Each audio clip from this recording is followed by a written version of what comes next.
Pasukan elit Afghanistan menyatakan janjinya untuk menumpas habis Taliban di tengah persiapan melakukan perlawanan kembali. Kekuatan mereka dihimpun lagi oleh Wakil Presiden Afghanistan, Amirullah Saleh, setelah mendeklarasikan dirinya sebagai pemimpin sah negara tersebut.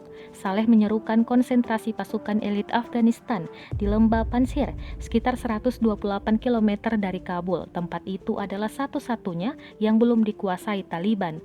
Dilatih oleh Amerika Serikat dan dilengkapi dengan peralatan canggih, pasukan elit Afghanistan adalah senjata garis depan melawan Taliban.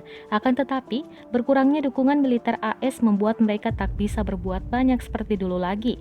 Dengan berakhirnya kehadiran pasukan AS di Afghanistan secara efektif, serangan cepat Taliban melahap wilayah perdesaan dan mengepung kota-kota yang dikuasai pasukan pemerintah. Agresifnya Taliban menimbulkan tekanan besar pada unit-unit pasukan elit yang terus-menerus dikirim ke pusat medan perang di mana pasukan reguler menyerah kepada milisi. Kepala Komando Operasi Khusus Mayor Jenderal Haibatullah Alizai mengatakan pengurangan tajam dukungan udara Amerika Serikat menghambat operasi. Pembunuhan brutal terhadap kelompok elit pasukan khusus pada Juni setelah bala bantuan tak bisa datang adalah ilustrasi gamblang tentang bagaimana mereka bisa terisolasi dan dikalahkan.